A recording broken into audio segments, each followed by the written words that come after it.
Fire NOC લઈને જે કાર્યવાહી કરવામાં આવી છે મારુતિ હાઉસની અંદર, શું આખી કાર્યવાહી કરી છે અને નિયમ શું? મારુતિ કુરિયર સર્વિસમાં આગ લાગેલી હતી ગયા મહિનામાં. એટલે એ સંદર્ભે જે જગ્યાએ આગ લાગે ત્યાં ફાયર સેફ્ટીના નિયમ મુજબ બધા સાધનો છે કે કેમ તે બધી ચેકિંગ કરવાની જવાબદારી ફાયર બ્રિગેડની હોય છે. એટલે ત્યાં ફાયર એક્સટિંગ્યુશરને એવું હતું અને આગ લાગી ત્યારે એ લોકોના કર્મચારીઓ દ્વારા બુજાવેલ હતી અને અમારું ફાયર ફાઇટર બી ગયું હતું.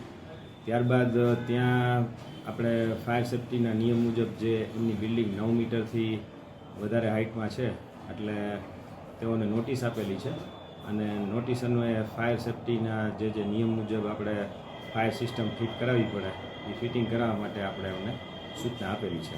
સાહેબ, શું નિયમ શું હોય છે, કેટલાથી કેટલા સુધીમાં? એ બિલ્ડિંગ કોમર્શિયલ બિલ્ડિંગ છે અને ફાયર એક્ટના જે રૂલ્સ મુજબ 9 મીટરથી વધારે હાઇટ હોય કોમર્શિયલ બિલ્ડિંગની તો એની અંદર આપણે ફાયરના નિયમ મુજબ હાઇડન્ટ સિસ્ટમ ફિટિંગ કરવી ફરજિયાત છે. અલાર્મ સિસ્ટમ, પછી ફાયર એક્સટિંગ્યુશર એ બધું લગાવવું જરૂરી છે. એટલે એ સંદર્ભે આપણે એમને નોટિસ આપેલી છે.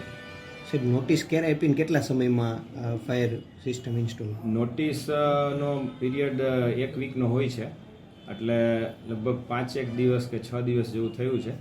નોટિસ અમારા બીજા ઓફિસર છે એમના દ્વારા અપાયેલી છે અને એ સંદર્ભે એ લોકો ફાયર સિસ્ટમ ઝડપથી ફિટ કરી આપશે એવું ગઈકાલે એમના કર્મચારીઓ દ્વારા જાણવા મળેલું છે. ઓકે.